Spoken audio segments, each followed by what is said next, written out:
తెలంగాణ రాష్ట్ర ప్రభుత్వం చైనా మాంజాన్ని నిషేధించడంపై మాజీ ఎంపీ వి హనుమంతరావు హర్షం వ్యక్తం చేశారు. ఈ సందర్భంగా బతుకమ్మ కుంటలో ప్రతిష్టాత్మకంగా నిర్మించిన పార్కులో విహెచ్ సంక్రాంతి పండుగలు పురస్కరించుకుని పతంగులను ఎగరవేశారు. అలాగే రాష్ట్ర ప్రజలందరికీ సంక్రాంతి శుభాకాంక్షలు తెలిపారు. ఒక మంచి నిర్ణయం తీసుకుంది.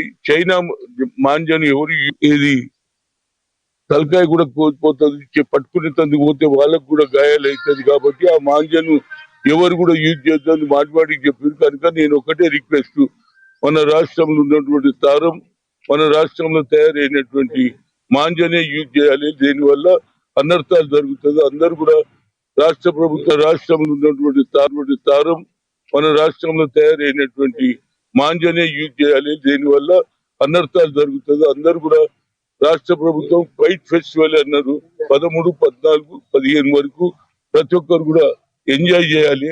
పతంగులతో వేసేది మరి మంచి నీళ్లు కూడా ఏది ఎన్విరాన్మెంట్ రంగనాథ్ గారు దీన్ని బాగా చేస్తున్నారు. దీనికి తప్పనిసరిగా అందరు కూడా మరి దీంతో పాటు మరొకటి మంచి నిర్ణయం తీసుకుని ఎవరైతే ఆఫీసులో పనిచేస్తూ గవర్నమెంట్ లో పనిచేస్తూ జీతాలు సహాయం చేయకుంటుంటే వాళ్ళ జీతం పెండ్లికి వస్తలేరనేది మంత్రి బాగా 2 పూటలు కూడా లేకపోతే ఒక మంచి